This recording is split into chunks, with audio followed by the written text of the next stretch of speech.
Good morning. I see some of you are already pointing out to me that you're from all over the world. So I'm going to say good morning, good afternoon, or good evening, depending on where you are. My name is Chantal Warner. I'm one of the two co-directors of CIRCLE, the Center for Educational Resources in Culture, Language, and Literacy, and we're the host of this event. My co-director, 𝙈𝙪 𝙭𝙪 is also here, as are Kate Mackay, who's our Associate Director, and 𝘎𝙪𝙀𝙪 Coronado-Vargas, who's our Program Coordinator. For those of you who don't know CIRCLE, we're one of the 16 Title VI language resource centers in the US. So we'll be posting in the chat there for your convenience. Kate, maybe you can post this in the chat too, but just as a note, you're all doing the exactly correct thing. If you have any problems with your sound or any troubleshooting, go ahead and post that in the chat, and we'll be watching that to see if we can help you. And if it's on your end, we'll try to guide you through that as well as best as we can. So for those of you who are maybe new to the language resource centers, we're going to post a link for CIRCLE so that you can see some of our other events and resources, and also to our other language resource center siblings so that you can check out what they have, because we work together a lot. Kate, can we go ahead and have the next slide? There we go. Yes, so the presentation that you're going to hear today, the webinar, is based on a project that it's a big project, it goes well beyond it, but we've been happy to support through CIRCLE at least some of the work that's related to it. I'll let the presenters tell you more about that, but do go ahead and look at that link that we'll share, circle.arizona.edu, for some of the upcoming webinars that we have as well. So that we have plenty of time for what our presenters have prepared for us today, I'm going to go ahead and turn to the talk now. We will be watching the chat for any problems you're having, and then you may have already found at the bottom of your screen Q&A. We'll be fielding questions from you at a couple of different moments throughout the webinar, so feel free to put questions there throughout, and we'll look for those throughout the talk. So our webinar, as you probably already know, for today is called Taking Flight with Macaws, Learning Corpus Data from and into the Classroom. And it's presented by a group of colleagues of mine here at the University of Arizona. So we have with us today Mariana Bertho, Aleksey Novikov, Dr. Adriana Picoral, Dr. Bruna Sommer-Farias, and Dr. Shelley Staples. And I'm going to let them actually tell a little bit about themselves and the project. So I'll turn the floor over to our presenters. Welcome, everyone. It's so great to see all of you from all over the world. Just want to make sure everybody can hear me, right? Okay, I'm getting some thumbs up, so that's great.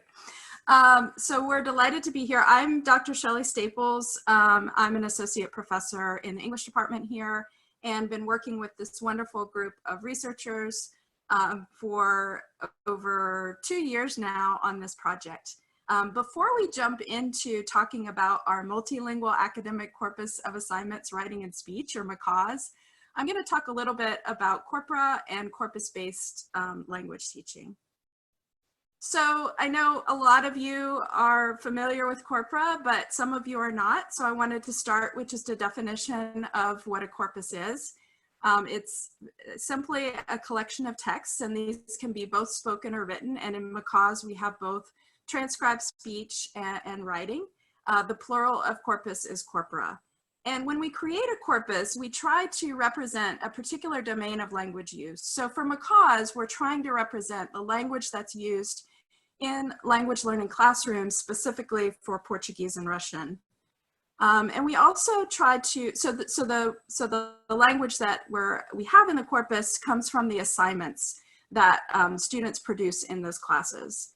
And we also try to balance this across genres or registers. And so you'll see that all of the assignments, there's a wide variety of them, and then we've actually grouped them by macro genre as well. So that's a corpus in a nutshell. A learner corpus then is a corpus of learner production, and this can be defined narrowly or broadly. We tend to have a broader definition for this. So this can include just second language learners, writers, and speakers.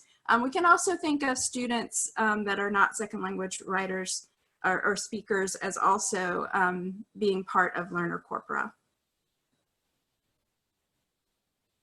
So once we start thinking about how are we going to use these corpora in a language learning classroom, that's where we get into corpus-based pedagogy.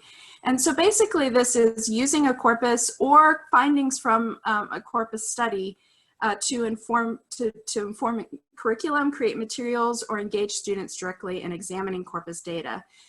So for example, a lot of you may be familiar, even if you don't have a lot of experience with corpora, with frequency lists, and these are often used to inform curriculum. So you would use the most frequent words to guide what you're including.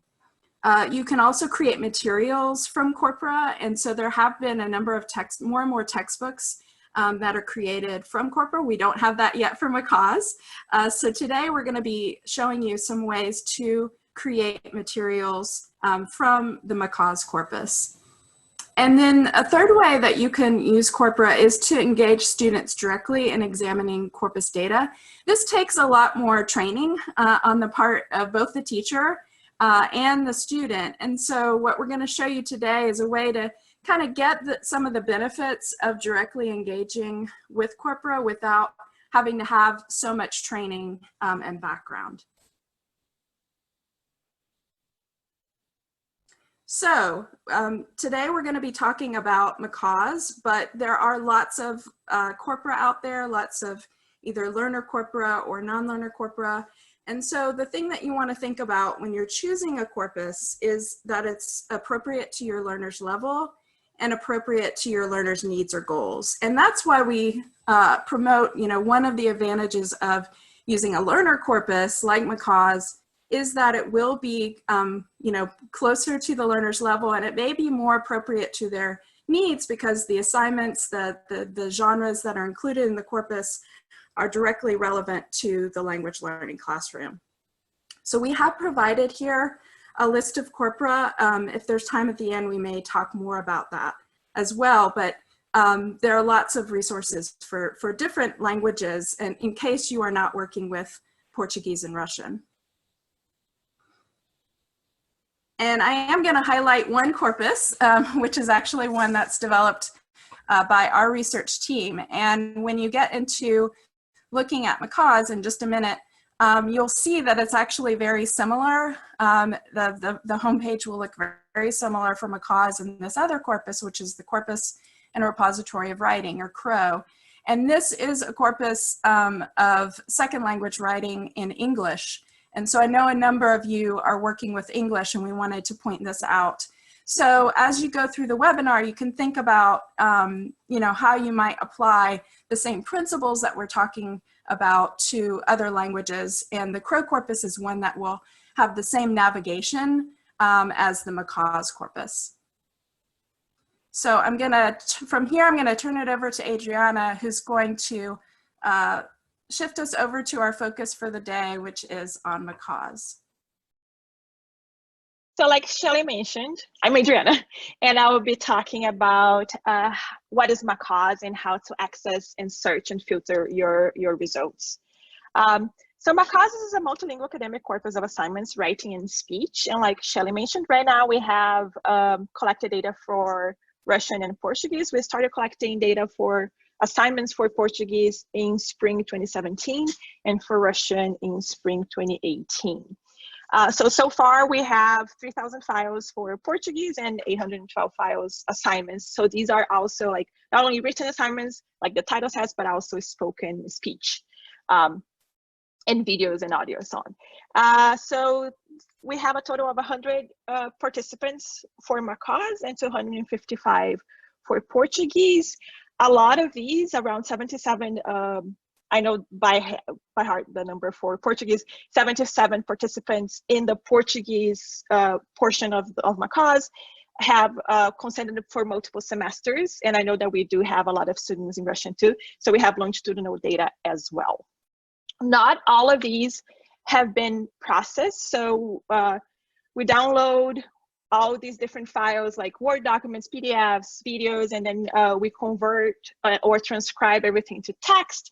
And then there is the most time consuming process is de-identification. So we de-identify all texts just to make sure that we are protecting students' identities. So you see that we don't have all the files just yet in the interface, but we do have them mostly processed. like I mentioned, I'm going to tell you how to access, search, and filter Macaws. So you're going to start by how to access Macaws. So this is the address, macaws.corporateproject.org. And we do encourage you to follow along with us. And if you have any questions, please, again, enter them in the chat box or in the question and answer below your screen. So again, like to protect our students, we have different levels of access. Like we can have, now we're going to give you basic access to the corpus, but you can always request full text access. There is a registration process for that. So let me get you my screen for Macaws, if I can go around the Zoom thing. All right, so when you access the website, it's gonna look like this. So this is the address, right? And then you have the username and the password. So click on search corpus. I already have, because I already saved my username and password. So I'll go ahead and authorize here. And then it takes you back to the landing screen. And in the landing screen, let me just point out a few differences here. We're going to be talking today a lot about the corpus itself, like how to search the corpus. CRO has, and Macaws, we don't have repository yet, but for CRO, we do have the repository of materials used in class. They're connected to this student production. So the idea here is to have the prompts and the support materials provided to students linked to their actual production. We also have a number of resources and tutorials. A lot of them are sponsored by Circle. So you can go to our website for different webinars and workshop materials. We also have a blog with different things that are happening related to Macaws. So I'm gonna go to Corpus. So I'm gonna click search Corpus again. And if you don't see this screen, you're probably gonna see the login screen. And I noticed that Shelley just posted the username and password for you to be able to access the corpus. So like we mentioned, we have Portuguese and Russian. And this side of the screen, you have the text and the search. So when you don't search anything, you have all the texts. And you see a lot of them, a lot of the Portuguese, but I promise there's some Russian here. And on the left, you have the filters. So now I have just the target language open for Portuguese and Russian. And I'm gonna search a verb in Portuguese, which is I think, acho, and I'm gonna hit search. You see that the filter changed because we only have Portuguese texts with the word acho, not Russian. And then it's going to tell you some summary about how many matching texts there are, 137. It's going to give you a normed frequency, and then it's going to give you each one of the results where acho occurs. Again, acho is, I think, for those that don't speak Portuguese. You can click on each of these, and then you're going to get more information about that specific text. So this it displays just part of the text. Again, you can get access to the full text if you register. And then the cool thing about Macaws is that we have a lot of metadata because we're collecting these from our students in our classrooms. So we have a survey that, and then we know a lot about what they've taken and what they're taking right now, right? So they are from University of Arizona. This was collected in spring 2017. From Portuguese 425. Portuguese 425 is advanced grammar and writing. It's a course that Bruna developed, which is our genre-based. This is a 16-week course. They're 3 hours a week. We also have their language background. So this person's L1 is English.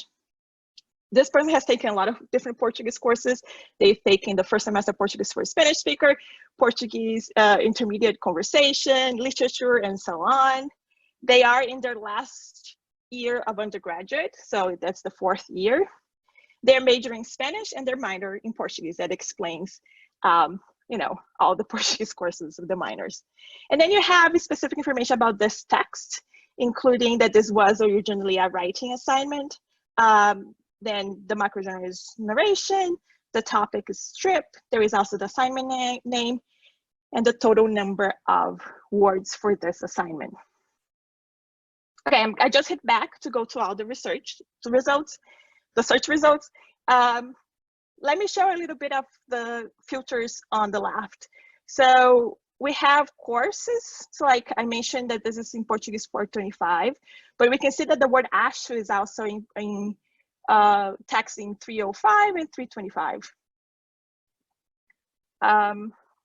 We have macrogenre, that if you have questions, I'm sure Bruna can tell you more about this. We do have a lot of these assignments have multiple drafts.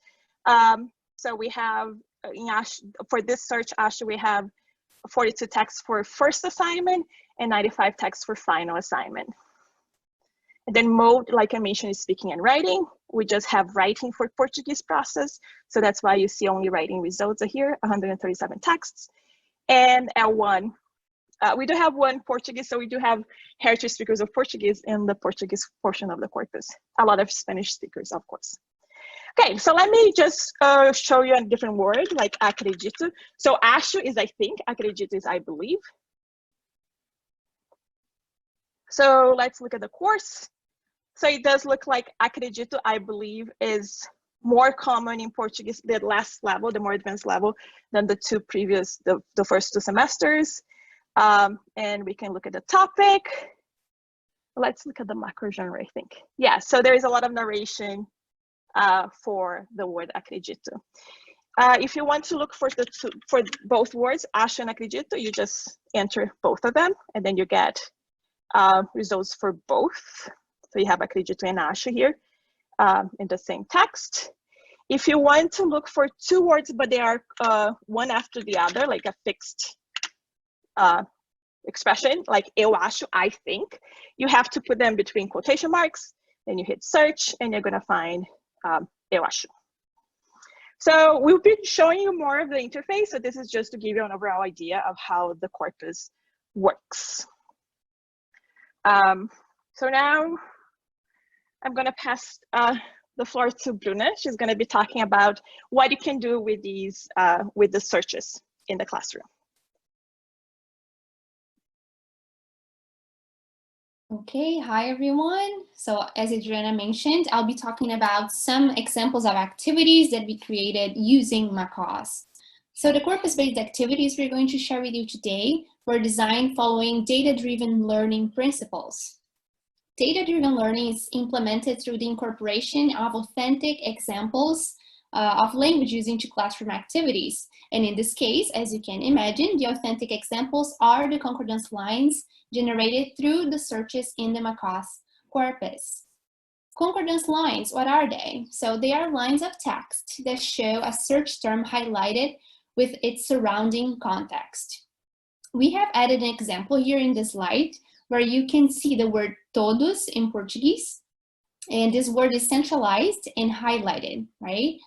The main goal of DDL, or data-driven learning, is therefore pattern noticing, and the concordance lines facilitate this pattern noticing.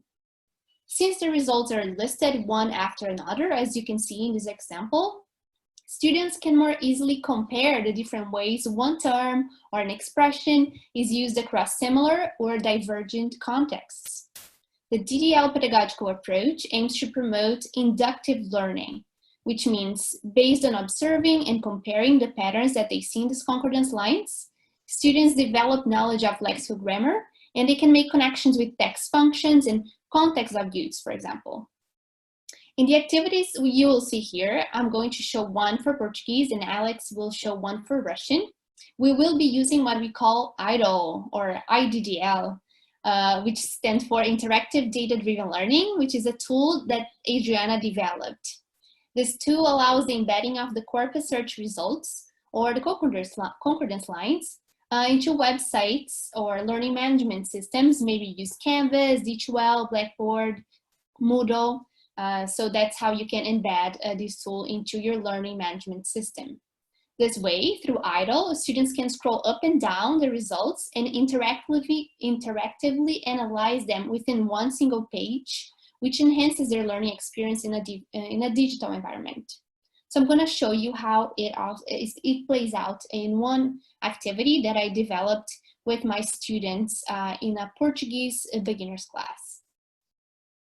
This task here, you can see the task, how it was embedded in D2L in my case. This task was created to practice the future subjunctive in a beginner level class of Portuguese. So there are many ways to integrate the corpus results into lessons in websites and LMS, as I said, but here I'm going to share some ideas with you. This is a lesson I implemented with beginners learning of Portuguese who were Spanish speakers. So I'm also considering the similarity between languages here, because you may wonder, oh, this seems advanced or not for those who know more of Portuguese. The learning outcomes of this task are practice conjugation of the verb querer, which is to want, in this tense, future subjunctive. I want them to associate forms of future subjunctive with its function in trip report. So this is a specific text. And I also want them to use future subjunctive with multiple verbs to recommend heuristic activities. So here there's also this connection with the function, right? So here you can notice that we are exploring both the patterns of the linguistic features along with the rhetorical purposes of the genre, in this case, a trip report. So how did I get these results?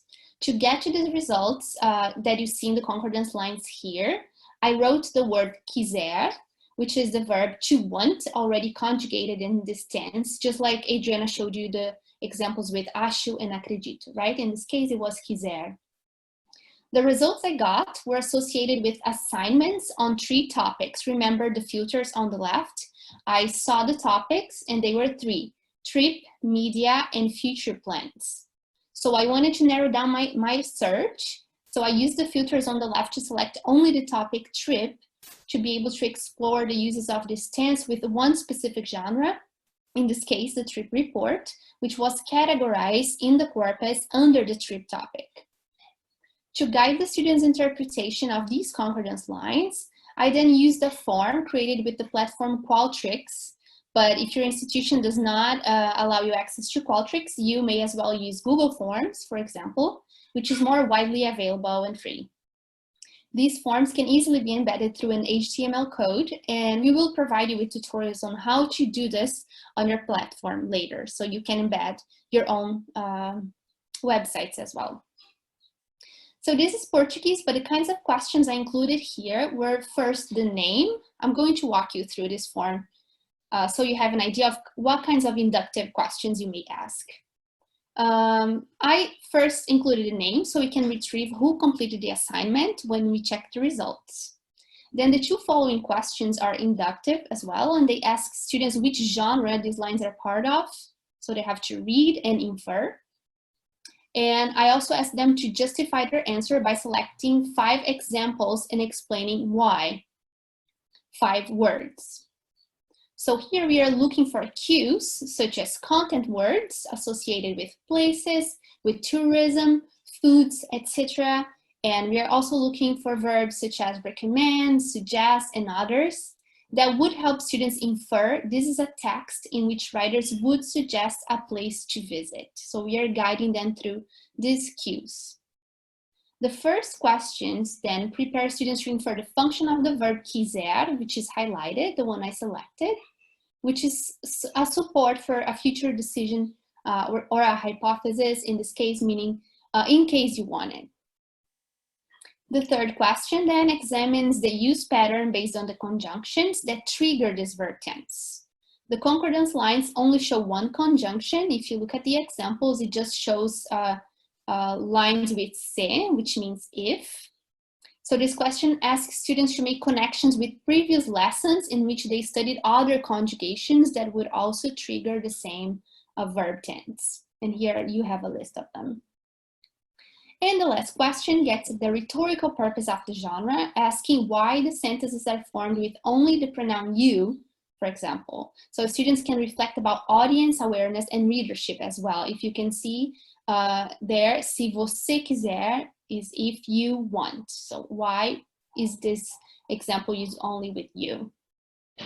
Then based on all these reflections, I created a clause with complete sentences from the concordance lines, and I asked students to modify the pronoun and conjugate the verbs accordingly. This way, we build upon the rhetorical purpose and also practice the conjugation with other pronouns.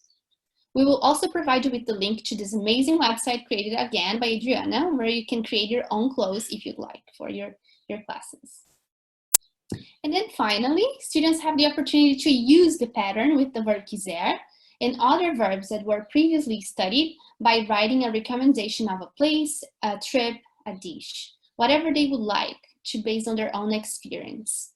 My students allowed me to share their answers with you, so here you can see how they engaged with this task. They included a picture and they wrote their own output using the future subjunctive with different verbs. Okay, so these are some ideas of how you can use the concordance lines, and now Alex will share what he has developed for his own Russian classes. Great, let me share my screen.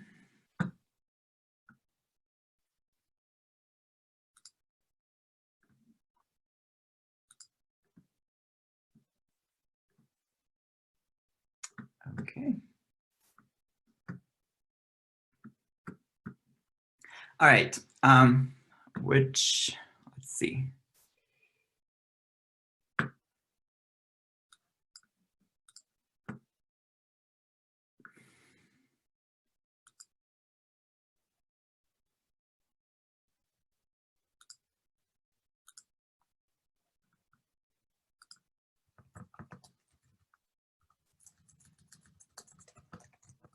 Are you seeing the activity, my linguistic background? Yes. Okay, great. Thank you. Hi, my name is Aleksey Novikov, and I'll be sharing an example of an IDDL activity in Russian. This activity is based on a common topic that is taught in the first year of Russian, which is languages I know, or I call it my linguistic background. Currently, in the Russian department at the University of Arizona, it is taught in the second semester following the progression of the textbook Beginner's Russian. And the main grammatical structure that is usually taught around this topic is the use of adverbs versus adjectives with or without a noun. Although there is a rule that students can learn, there's typically, this area is typically a problematic area of acquisition, because in English there's no differentiation between using an adverb or an adjective. And just to make things a bit more clear for the non-Russian speaking audience, in Russian, when you want to say, I study Russian, you would use Russian as an adjective, like Russian language. But when you say, I speak Russian, you would need to use Russian as an adverb. So different verbs trigger different patterns of use. As you can see in the learning outcomes over here, for this activity, we want students to identify patterns and then use those patterns in their production. So the purpose of this activity is to introduce students to the difference between the structures inductively through the use of patterns. So instead of the traditional 3 Ps, presentation, practice, and production, this activity follows the 4 Is, illustration, interaction, intervention, and induction. So the first part of the activity, which I call the noticing patterns over here,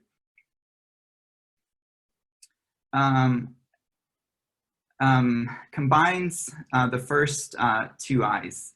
It's the illustration and interaction. So the students are presented with examples. So you can see the examples in the concordance lines that illustrate a pattern, and then they're asked to interact with these patterns using the questions that are there to guide them through observation and noticing. So here are the questions. And to help students interact with the questions, they're provided with a Padlet down below over here. So they can just click a plus and reply. As you can see, so let's go back to the questions. The questions are not directed at the students looking for errors, but rather for patterns. However, a question about non-standard use over here is there, but it's not the focal point of noticing. To help the students also with seeing the patterns more clearly, they're prompted to use the sorting function. So over here, the words now, all the concordance lines are sorted by the word after, but we can sort them by the word before by clicking on this button over here. And now you can see, you can clearly see the pattern, the verb that's used before the highlighted word. All right. So part two, which I call it systematizing knowledge, is related to the intervention stage in the 4 I's method. So here we want to make sure that the students observe the patterns correctly. So we present them with a rule from the textbook that I mentioned before, the beginner's Russian, and fill in the blank activity based on the examples from the concordances, actually. So here's the rule from the textbook, and here is the fill in the blanks activity. So я читаю и пишу по-русски плохо, а по-испански. So they have to choose between испанский, between the adjective and the adverb.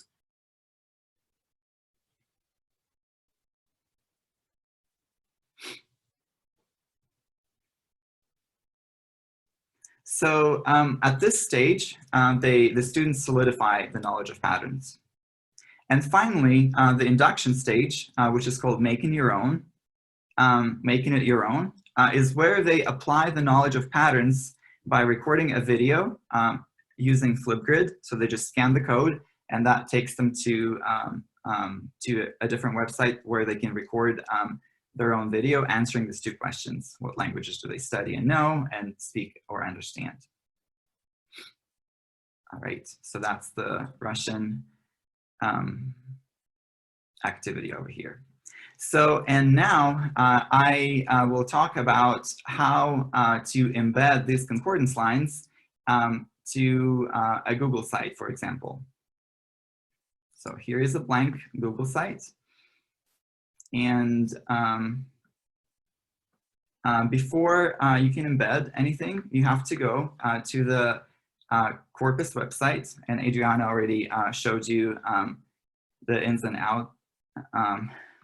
outs of it, but I'll guide you through the process of how you can do a search result, do a search, and then get the results and embed them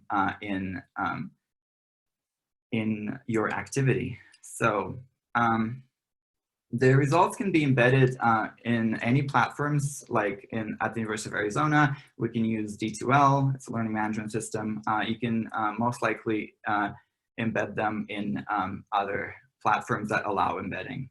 So for example, we're going to do a search for 𝘼𝙪, which is my in Russian, but it's specifically masculine. So Russian has 3 different genders and also number, singular and plural, but we're just going to look at masculine and feminine over here. So you,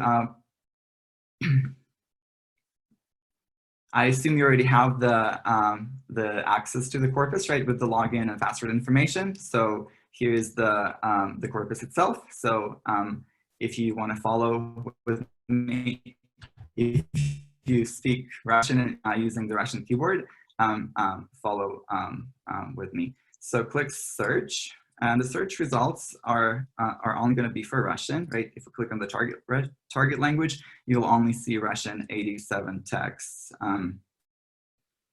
And if you also click on the course, you will see that most courses in Russian have that determiner represented. If you click on topic, for example, let's say I only wanted to create this activity for, the first semester of Russian. So I click on that filter over here. And then as you can see over here in the topics, only my studies and self are represented for this specific search. So I'm going to click on my studies. And here you have the results. We have 12 results. And in order to embed these results into concordance lines with the highlighted word in the middle, as shown in the previous activities, I click embed. and then copy to clipboard, go to the Google site over here, and then I click embed. I have to choose embed code because it's not a link. And then I paste the code and click next.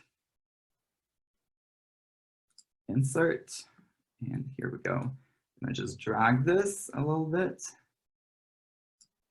And over here, I can click on preview to see what it's gonna look like on the website. And here we go. So the word 𝚾 is in the middle, and you can sort 𝚾 drug, right? 𝚾 universitet, etc. All right, so you can either, if you want several, so you can reset the search, right? And if you want to look for, if you want to have several instances of this in your concordance lines, then you put them all together here. For example, 𝚾, 𝚾𝚘, 𝚾𝚤. Sometimes 𝚾𝚤 is spelled with 𝚎, and 𝚾𝚙 for plural, and they're all gonna appear in the searches. And also you can see how they're distributed across the different texts. So you can go with embedding, you can go with creating just one concordance lines or several and have students interact with them. And with this, I'm going to hand it over to Mariana, who is gonna continue with this presentation. Thank you, Alex. Thank you, everyone, for your attention so far. So now we would like to open to questions. You can write your question in the Q&A session, and we will be answering those. Okay, we've actually already got quite a few questions. I'm gonna take one that I think is probably just an easy, quick answer, and that's, are Russian and Portuguese the only languages that are available in Macaws? Yes. So far, the corpus has Portuguese and Russian. I'm sure there might be excitement about expanding it. So if someone's volunteering, please do contact the presenters if you're interested in developing the corpus further. There've been quite a few questions about the role of errors, whether these are corrected or whether the errors that kind of occur within L2 user language are then introduced in the corpus. Can you just talk a little bit about how you treat errors where they appear or don't appear in the corpus? I can start answer the question, and maybe Alex and Bruna and Shelley can jump in. So this is a question that we are asked a lot. Every workshop we get, and I still we have a lot of questions about that. No, we don't correct students' errors. And as Alex mentioned, and I'll pass this to Alex so he can talk a little bit more about this.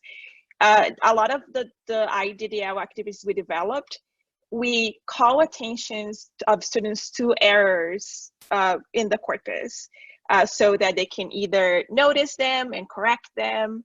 But we do think it's important to show students the production by their peers to validate their own language. And Alex, if you can expand on that.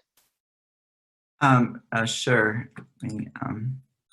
Yeah, so basically, as Adriana already said, we want to legitimize the student variety as well, and not just to call attention to the negative evidence, right, the errors, but also the positive evidence, and to showcase what their peers produce at the same level. Usually students, when students see an activity like that, they have different opinions, and some students really love correcting errors, correcting other students' errors, and some just feel comfortable because they, like, for example, if you do an activity in a class where students talk to each other, are they going to make errors? Yeah. Well, it's a sign of development, right? They're developing, so they're already hearing each other, they're already looking at each other productions anyway. So this is kind of a broader community, right? We're expanding it not just to the students in the class, but the students who took a similar class in previous years.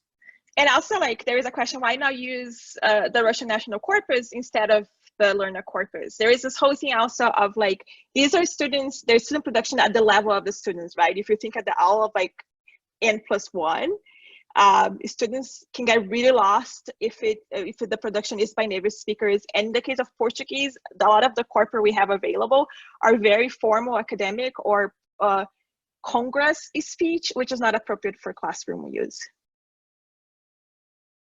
I just wanted to add one thing. It's also the importance of the task design. So maybe you're worried about, oh my God, my students are going to learn patterns that are wrong.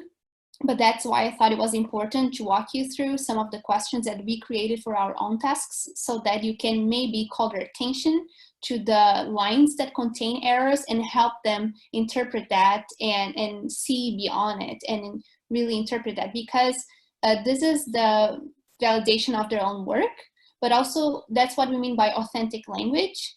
We want them to feel comfortable in analyzing all types of texts, including those that may not be exactly accurate, and be able to critically look at that and learn from that. And maybe I'll just echo here that, you know, this approach is really taking more of an additive approach rather than a deficit model of the learner language. And as Alex mentioned, you know, in our classrooms all the time, students are working with each other, being exposed to this language. And we know that, you know, one of the ways that they learn is through that negotiation of meaning and through language related episodes, which is essentially, you know, what a lot of these activities are promoting. And so I think there's a lot of, it's a really rich resource for our students. All right, thank you very much. I think that covered quite a few of the questions. There's still a couple of questions that are about how you work with this pedagogically. So Christian, for example, asks, in the activity with the future subjunctive, it looks like the corpus analysis activity is primarily there to practice knowledge of a construction that's covered in a previous lesson. Do you find it helpful to introduce students to examples from the corpus and then they infer rules, or how do you go about having students interact with the corpus and learning from it?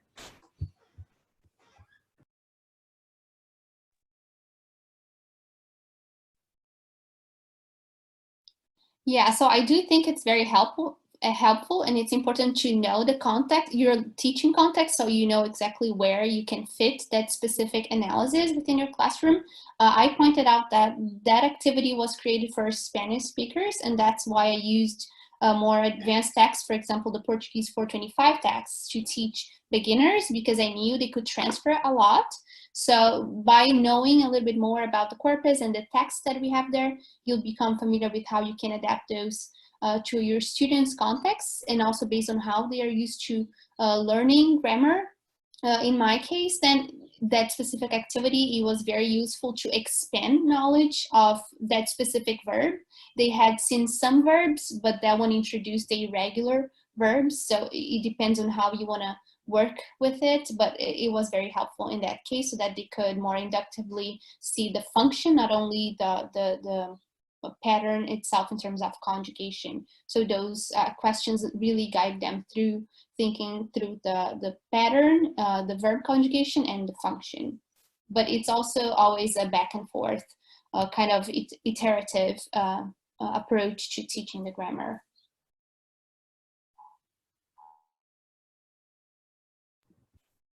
Great, thank you so much. There's another question that's also about the pedagogy of it. So the question is about the inductive approach, which is a form of inquiry-based learning. Is the deductive approach a rule-driven learning possible with the DDL? Or can you say a little bit more about how you work with that? I can jump in on this one. So as I showed in my activity, sort of the 4 I's, right? Where we have a stage of intervention where I presented the rule very explicitly. So, and so yes, I think those two approaches, the inductive and deductive, can be combined if there is a need for that, right? Students usually can see the patterns pretty easily.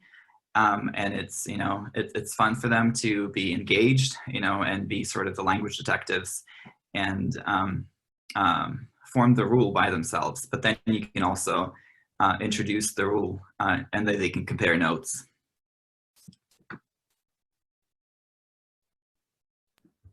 Thank you. I'll take maybe one more and then I'll turn it back over to you all, and we can also come back to some of the other questions later. But I know a couple of people were asking if you could say a bit more about the 4 I's approach, what they stand for again, and just kind of recap what that approach is.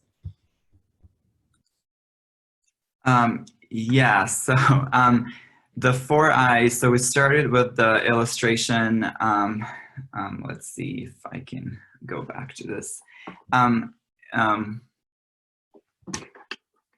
Give me 1 second.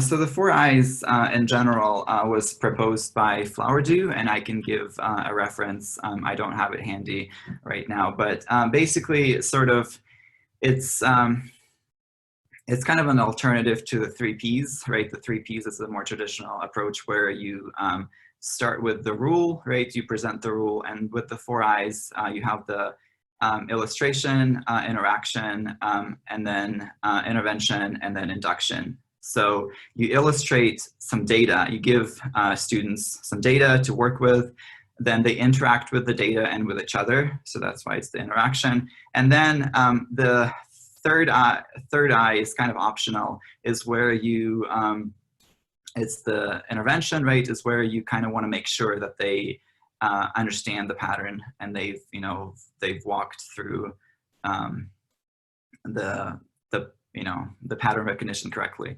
And so, and then the induction is where they basically, induction is similar to production in the 3 P's. So where they use the pattern in their productions. All right. Thank you so much. Did you all want to take back over with presenting a bit, or do you want me to keep going with a couple of the questions? We do have an activity, so. Okay, perfect. Thank you, Chantal. Can you all hear me? Yes? Yes. Thank you for your questions. That was very interesting. Now we would like to ask you if you can think of searches that you could perform in Portuguese or Russian that you think it would be interesting for your students. So we have a few examples here in this slide. So if you'd like to share on the chat your ideas, can you think of examples of expressions, words, verb conjugations that would be interesting for your students?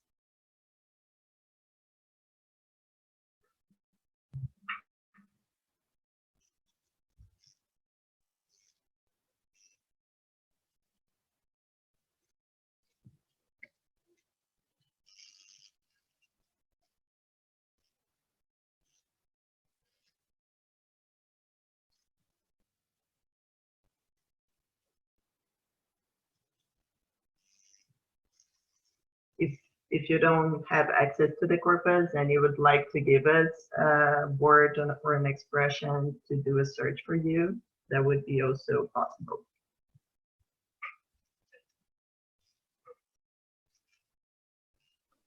There are suggestions in the chat.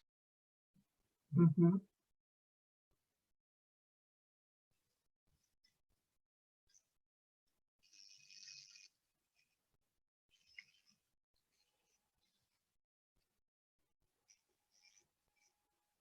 Okay, so I see improve versus enhance for English speakers.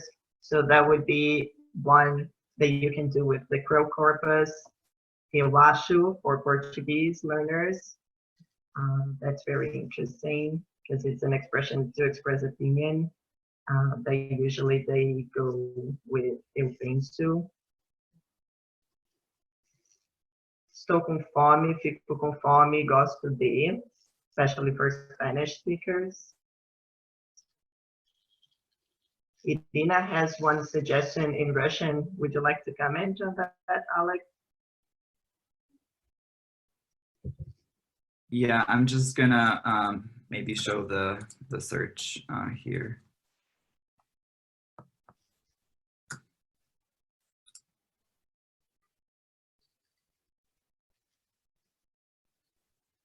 As you can see, the both 𝙒𝙪𝙤𝙪 and 𝙎𝙤𝙪, different examples. So you can definitely have these, you know, in two different concordance lines. You can have the concordance lines with just 𝙒𝙪 and then with 𝙎𝙪 separately, or you can have them both in the same concordance lines. The problem with having them in the same concordance line is the embed function only allows 20 results, and it's not always, like, for example, you can see here the first 5 results are just 𝙒𝙪, right? And there's only one, you know, one 𝙎𝙪. So most of these are going to be one or the other. So that's why it's probably better to present them with 2 different concordance lines. That's one of the examples. Thank you, everyone, for your suggestions. I just would like to guide you to our final slide, in which we have some resources for you to help you when building your IDDL activities. So we have this first link here to the Macaws website, where you can find previous webinars, sample materials, and tutorials, including how to embed IDDL activities in your learning management system, like the 𝘎𝙬 or some other that you might use. The second link is a video on how to embed IDDL activities to Google Sites. Then we also have linked here the CRO Corpus and repository, the English writing one that was presented in the beginning of the presentation, and it has the same interface as Macaws, so you can also check that. There's also a list of corpora in other languages, including learner corpora, so if you want to check for other languages that you teach. We also have linked here the website to the 𝘼𝙭generator, which is a tool to embed external links such as Google Doc to your activities. And finally, we have the filling the blanks activity generator, which was created by Adriana, with which you can create filling the blank activities as the ones Alex and Bruna showed us. We also included a reference to some articles where you can find more information about data-driven activities in language teaching. So that being said, we can take a few more questions if you like,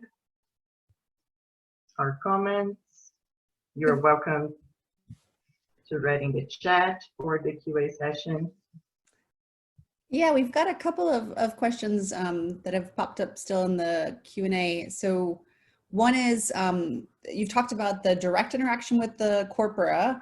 Are there other ways in which you would recommend that instructors and teachers work with the corpus that aren't necessarily directly in the classroom? And then just a kind of a clarification. So the data is from learners whose L1 is not the target language. Are there other ways in which teachers could be working with these?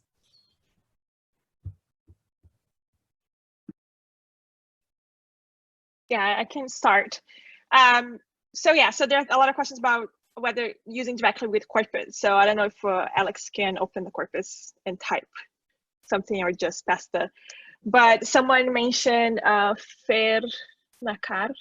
They look for actual errors, right? Because there was something like Gusto, G-U-S-T-O.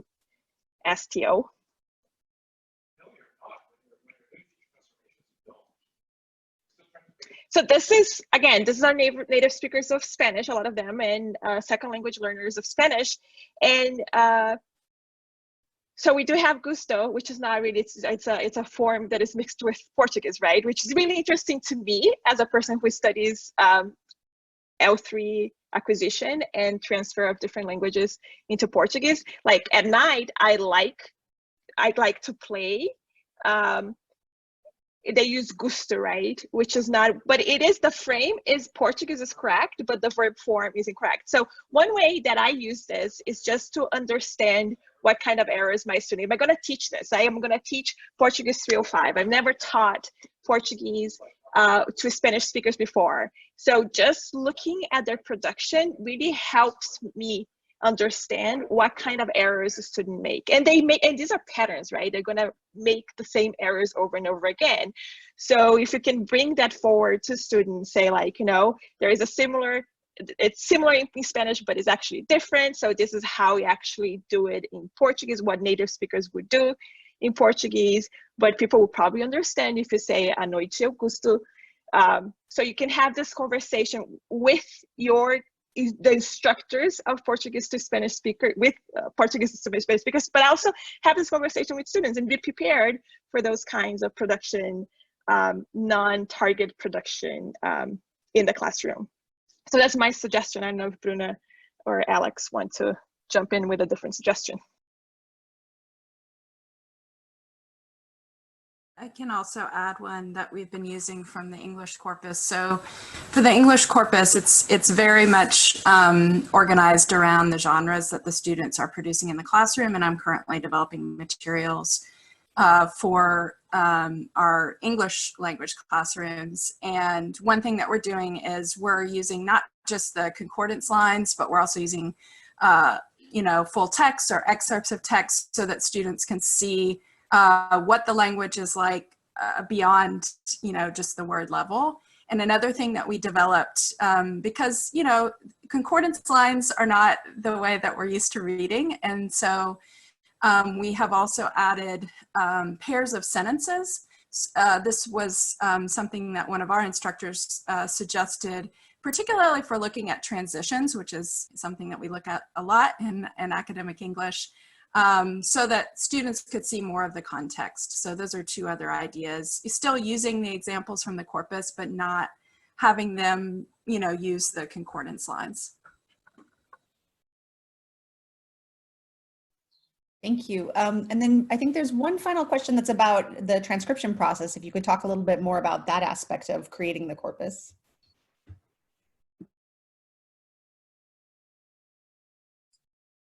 Yeah, I can talk a little bit about that.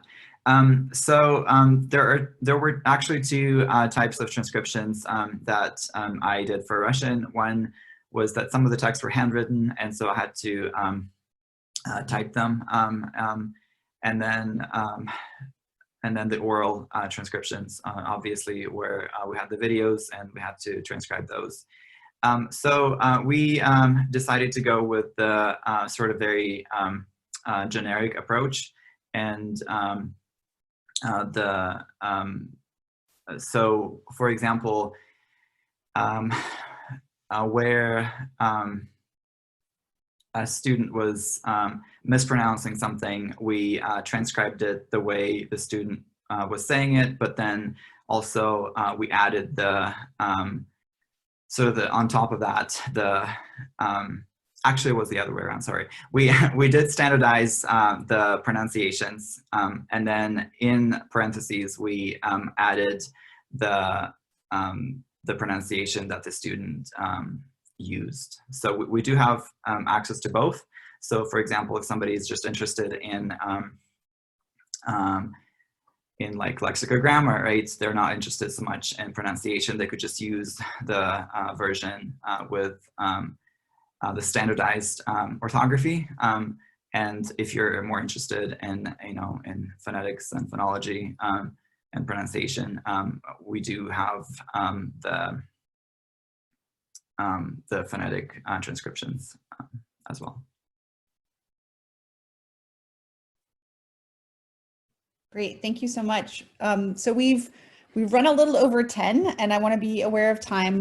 So maybe you can join me by virtually thanking our presenters one more time for this wonderful talk. I already saw many of you posting in the chat your thank yous and positive comments. So I'm going to applaud, and I'll assume you're all applauding with me here. A couple of reminders. So our presenters did share their email addresses. I know they'd be happy if you have any questions that come up after this to take those over email. Also, you'll have seen a link from Sochil that she's posted in the chat for the evaluation. Please do complete that. Not only does that give our presenters very valuable feedback, but for centers like Circle, that's really important for us as we apply for future grants and for future projects and organize webinars like this. And then finally, if you applied for a certificate in your registration, that will be coming to you over email. But if you did forget, just go ahead and email us at circle@arizona.edu and we can follow up with that. Thank you all for presenting today, and thank you all for participating.